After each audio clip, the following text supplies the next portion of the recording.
नमस्कार, सुप्रभात. मी स्वाती गोडसे. आपण पाहताय न्यूज 18 लोकमत. सकाळी 7च्या सुपरफास्ट महाराष्ट्र बुलेटिनमध्ये आपल्या सगळ्यांचं स्वागत. आणि आता बघूयात जगभरातील अनेक महत्त्वाच्या बातम्यांचा वेगवान आढावा.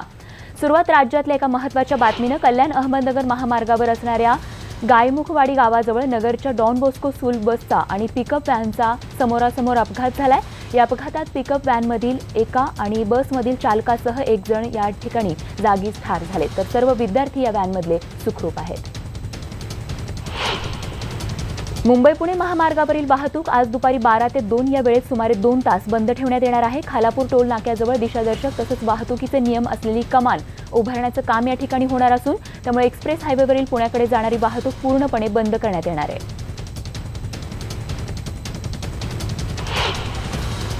राज्यात पुन्हा एकदा डान्स बार सुरू होण्याचा मार्ग आता मोकळा झालाय. सुप्रीम कोर्टानं सुनावणी करताना राज्य सरकारनं घातलेल्या अनेक अटी रद्द केल्या आहेत. डान्स बारवर राज्य सरकारनं 2005 साली बंदी घातली होती. दरम्यान मुख्यमंत्र्यांच्या निवासस्थानी डान्स बार संदर्भात डील झाल्याचा आरोप राष्ट्रवादी काँग्रेसचे प्रवक्ते नवाब मलिक यांनी केलाय. 2 वर्षांपूर्वी भाजपचे वरिष्ठ नेता आणि डान्स बार मालक यांच्यात बैठक झाली होती.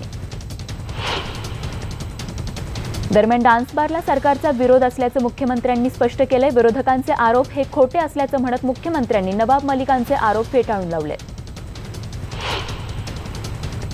डान्स बार बंदी संदर्भात सरकारनं कोर्टात योग्यरित्या बाजू मांडली नाही आणि त्याचमुळे कोर्टानं असा निर्णय दिलाय. त्यामुळे आजचा दिवस हा काळा दिवस असल्याची टीका आर पाटील यांच्या कन्या स्मिता पाटील यांनी केलाय.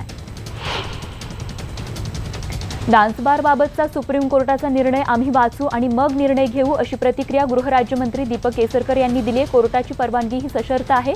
त्यामध्ये काही अटी घालून दिलेल्या आहेत आणि त्या अटींचं पालन होईल याची खबरदारी आम्ही घेऊ, असंही ते म्हणाले.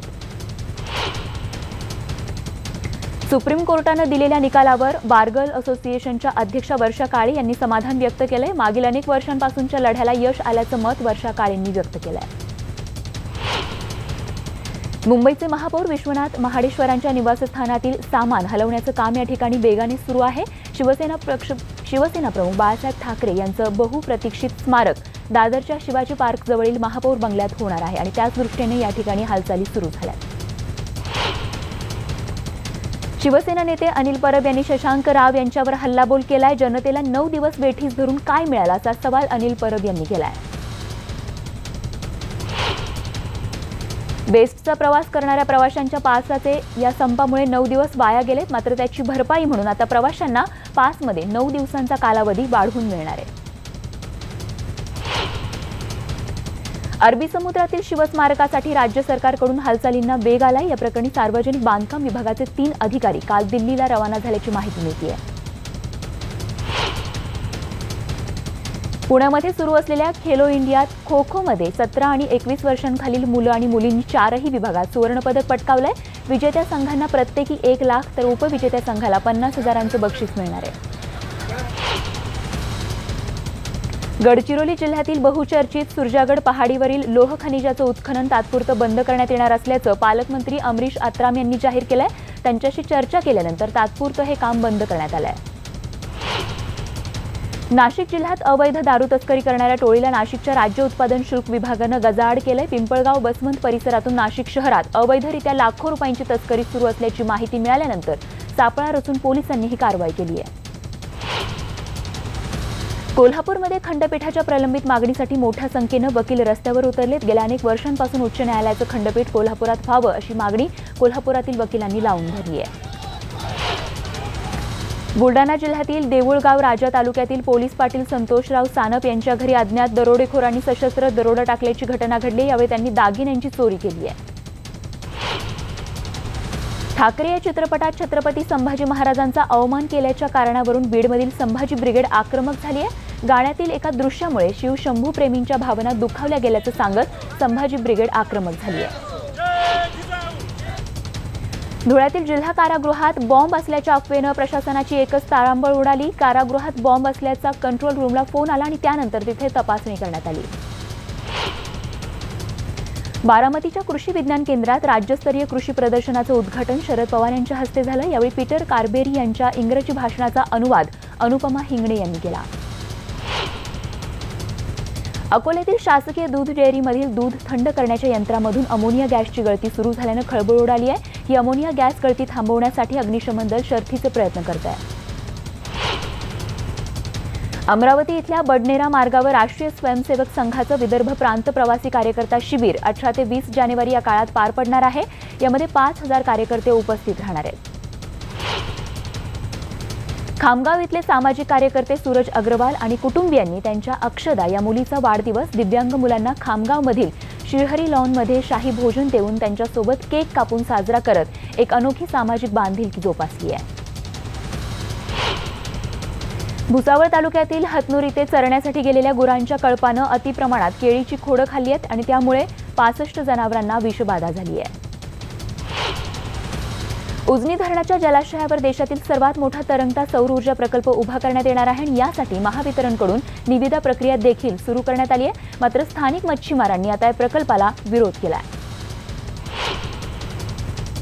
अहमदनगर बीड परळी या रेल्वे मार्गाच्या कामांची पाहणी राज्याच्या ग्रामविकास मंत्री आणि बीडच्या पालकमंत्री पंकजा मुंडे यांनी केली आहे। माझ्याच कार्यकाळात रेल्वे बीडपर्यंत जाईल असं मत यावेळी पंकजा मुंडे यांनी व्यक्त केलं आहे। नाशिक औरंगाबाद मार्गावर मनमाड ते लासलगाव दरम्यान 24 किलोमीटरपर्यंत रस्ता अत्यंत खराब झाला आणि या रस्त्यावर ठिकठिकाणी खड्डे पडलेले असल्यानं वाहनधारकांना मोठा त्रास सहन करावा लागतोय। चंद्रपूरमध्ये रमाबाई नगर इथे 2 भावांची निर्घृणपणे हत्या करण्यात आली आहे। सोनू साव आणि गड्डू साव अशी या 2 भावांची नावं आहेत। हत्येमागील कारण अद्याप स्पष्ट झालं नसून हत्या करून आरोपी फरार झाला आहे। लातूरमध्ये खडगाव रोड भागात राहणाऱ्या 25 वर्षीय आकाश साठे या तरुणाचा खून झालाय। शेतीवरून कुटुंबातील चुलते आणि चुलत भावांसोबत अनेक वर्षांपासून त्याचा वाद सुरू होता आणि त्यातूनच त्याची हत्या झाल्याचा आरोप होतोय। पंढरपूर तालुक्यातील कोर्टी इथे पोलीस पाटील श्री अनिल दगडे आणि त्यांच्या पत्नी सौ प्रियांका दगडे यांनी आत्महत्या केली। सासरच्यांचा जात सहन न झाल्यानं त्यांनी हे टोक्याचं पाऊल उचलल्याचा आरोप माहेरच्यांनी केलाय। प्रियांका दगडेंनी विषप्राशन करून आपलं जीवन संपवलंय। परभणी जिल्ह्यात रिसोड जिंतूर या एसटी बसला येलदरी धरणाजवळ अपघात झालाय। 20 ते 22 प्रवासी यामध्ये जखमी झाले आहेत। बस येलदरी धरणाच्या जवळ आली असता गाडीचे ब्रेक फेल झाल्याचं चालकाच्या लक्षात आलं आणि त्यामध्ये समोरचा रस्ता उताराचा असल्यानं ड्रायव्हरचं बसवरचं नियंत्रण सुटलं आणि हा अपघात झाला। राज्य पातळीवर काँग्रेस राष्ट्रवादी यांच्यात औरंगाबाद लोकसभा मतदारसंघावरून खेचाखेची सुरू आहे। असं असलं तरी काँग्रेसनं लोकसभा निवडणुकीसाठी इच्छुक उमेदवारांच्या मुलाखती घेतल्यात। रत्नागिरी जिल्ह्यातील नाणार येथे होणारा ऑइल रिफायनरी प्रकल्प रायगडमध्ये स्थलांतरित होत असल्याची चर्चा सर्वत्र होत आहे। रत्नागिरी वासियांनी हद्दपार केलेला हा प्रकल्प रायगडमध्ये होऊ देणार नाही असा सूर आता रायगड वासियांमधून उमटू लागलाय। राज्य सरकारच्या कारभाराविरोधात राष्ट्रवादी काँग्रेसतर्फे काढण्यात आलेली निर्धार परिवर्तन यात्रा मनमाडमध्ये पोहोचली तर जाहीर सभेचं देखील या ठिकाणी आयोजन करण्यात आलं होतं। आगामी लोकसभा निवडणुकीसाठी धुळे लोकसभा मतदारसंघातून काँग्रेसतर्फे इच्छुकांच्या मुलाखती घेण्यात आल्या। जिल्ह्याच्या प्रभारी डॉक्टर शोभा बच्छाव यांच्या अध्यक्षतेखाली काँग्रेसच्या लोकसभा पार्लमेंटरी समितीची बैठक झाली। गडचिरोलीच्या एटापल्ली तालुक्यात अपघातानं 4 जणांचा बळी घेतलाय आणि त्याच विरोधात गुरुपल्ली गावच्या संतप्त ग्रामस्थांनी या ठिकाणी आंदोलन पुकारलं। पालकमंत्री अमरीश अत्राम यांनी महत्त्वाचं यावेळी आंदोलनकर्त्यांना आश्वासन दिलंय। विठू माऊलीच्या ऑनलाईन नोंदणीसाठी दर्शन शुल्क आकारण्यास वारकरी संत मंडळींचा विरोध आहे। ऑनलाईन नोंदणी दर्शनाला 100 रुपये शुल्क आकारण्याचा निर्णय त्वरित मागे घ्यावा, अन्यथा न्यायालयात जाण्याचा इशारा विठ्ठल रुक्मिणी मंदिर संरक्षण कृती समितीचे प्रवक्ते हभप रामकृष्ण महाराज वीर यांनी दिलाय। वर्धा शहरातील शास्त्री चौकात मोठमोठ्या इमारती पडीक आहेत। या इमारतीचा ताबा असामाजिक तत्वांनी घेतलाय तर काही गाळ्यांमध्ये पाणी साचून असल्यानं घाण पसरली आहे। या प्रकाराकडे शासनाने लक्ष देण्याची मागणी होती आहे। राष्ट्रीय युवा दिनाच्या निमित्तानं लातूर जिल्ह्यातल्या औसा तालुक्यातील किल्लारीमध्ये अनेक कार्यक्रमांचं आयोजन करण्यात आलं। ग्रामीण रुग्णालय आणि शिवाजी विद्यालय यांनी यासाठी पुढाकार घेतलाय। वर्धा जिल्हा परिषदेच्या विशेष सभेत जिल्हा परिषद उपाध्यक्ष कांचन नांदुरकर यांचे पती बाळा नांदुरकर यांनी विशेष सभेत अचानक प्रवेश करून राडा घातला। यावेळी बाळा नांदुरकर यांनी अध्यक्ष नितीन माडावी, सीईओ अजय गुल्हाने यांना शिवीगाळही केली आहे। अल्प पावसामुळे यंदा हतनूर धरणाच्या पाणीसाठ्यावर संकट ओढावलंय। त्यामुळे धरणात 100% जलसाठा होऊनही गतवर्षीच्या तुलनेत यंदा बिकट स्थिती निर्माण झाली। आगामी उन्हाळ्यात साठा टिकवून ठेवण्यासाठी वितरणाच्या योग्य नियोजनावर भर दिला जातोय। भुसावळ शहरातील बाजारपेठ पोलीस स्टेशनच्या जवळ असलेल्या विद्युत डीपीमुळे काही इजा होऊ नये याची दखल घेण्यात येते। बाजारपेठ पोलीस ठाण्याचे निरीक्षक देविदास पवार यांनी महावितरण अधिकाऱ्यांशी चर्चा करून विद्युत डीपीला संरक्षक कठडे बांधण्याची मागणी केली आहे। सांगलीमध्ये गेली अनेक वर्ष न्यायप्रविष्ट असणाऱ्या विश्रामबाग ते आलदार चौक मार्गावरील दुकानांचं अतिक्रमण महापालिकेच्या अतिक्रमण पथकानं हटवलंय। महापालिकेच्या उपायुक्त स्मृती पाटील आणि अतिक्रमण अधिकारी दिलीप घोरपडे यांच्या संयुक्त पथकानं ही कारवाई केली आहे। भंडारा जिल्ह्यातील शेतकऱ्यांच्या विविध प्रश्नांबाबत अखिल भारतीय किसान मजदूर संघाचे अध्यक्ष नाना पटोले आक्रमक झाले। जिल्हा नियोजन समितीची बैठक सुरू असताना हॉल बाहेर त्यांनी नारेबाजी केली। माजलगावातील छत्र बोरगाव इथे भगर खाल्ल्यानं 17 जणांना विषबाधा झाल्याचं समोर आलंय। त्यांना पाथरीच्या शासकीय रुग्णालयात उपचारांसाठी दाखल करण्यात आलंय। दरम्यान एका रुग्णाला परभणीतही हलवण्यात आलंय। पंढरपूरमध्ये नंदेश्वर तालुक्यात अंकुश कांबळे या शेतकऱ्यांना ऊसाला पाणी नाहीये, त्यामुळे लवकरात लवकर ऊस घेऊन जाण्याची मागणी शेतकरी अधिकाऱ्यांना केली होती, पण त्यांच्या ऊसाला तोड आली नसल्यानं त्यांनी शेतकऱ्यांना चक्क मोफत ऊसाचं वाटप केलंय। पुत्रदा एकादशी निमित्त विठ्ठल रुक्मिणीच्या दर्शनाकरता काही व्हीआयपी लोकांना थेट मंदिरापर्यंत गाडी सोडण्यात आल्याचा प्रकार समोर आला आणि त्यामुळे नागरिक संतप्त झाले होते। पंढरपूर इथे इस्कॉनच्या वतीनं भगवान जगन्नाथ रथयात्रा महोत्सव संपन्न झाला, ज्याला अनेक भाविकांनी हजेरी लावली। पंढरपूरच्या कोर्टी इथल्या न्यू सातारा कॉलेज ऑफ इंजिनिअरिंगमध्ये आयोजित स्वरतरंग 2K19 उद्घाटन अभिनेत्री अश्विनी महागडे यांच्या हस्ते संपन्न झाला। यावेळी मान्यवरांचं ढोल ताशांच्या गजरात स्वागत करण्यात आलं।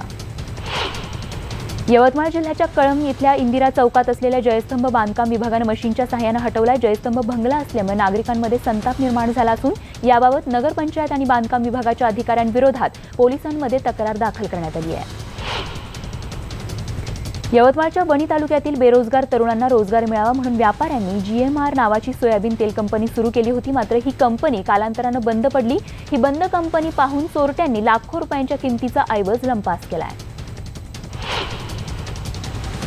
पाटणबोरी जवळच्या पिंपळखुटी इथल्या RTO चेकपोस्टच्या बॅरिकेड्सला उडवून एक ट्रकने पळ काढलाय। पळ काढणाऱ्या या ट्रकचा पोलीस आणि RTOचे अधिकारी यांनी पाठलाग करत असल्याचं त्या ट्रक चालकाच्या लक्षात आल्यानंतर त्या ट्रक चालकानं हा ट्रक जागेवरती सोडून तिथून पोबारा केला।